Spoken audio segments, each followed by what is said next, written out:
Voici comment s'opère le marquage d'une arme à feu.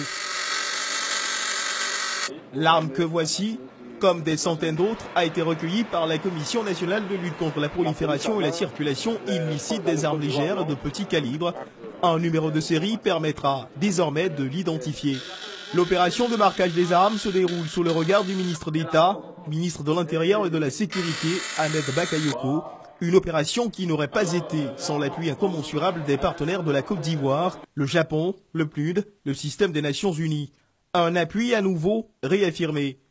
Je voudrais vous réitérer le ferme engagement de mon pays à poursuivre ses appuis aux efforts du gouvernement et la réconciliation nationale en faveur de la paix et la stabilité en Côte d'Ivoire, ainsi que dans la sous-région.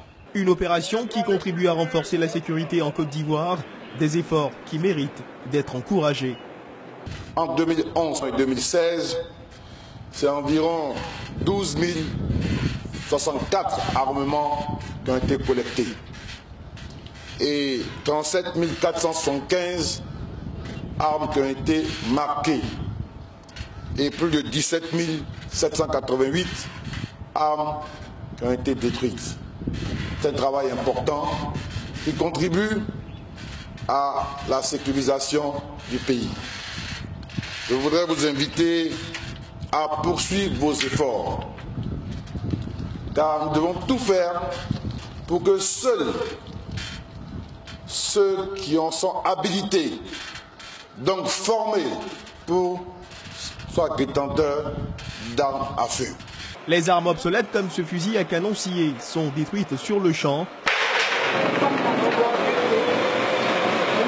Cette cérémonie est l'occasion de permettre aux populations et aux partenaires d'avoir une lisibilité de la destination des armes qu'elles déposent à l'occasion des opérations de collecte.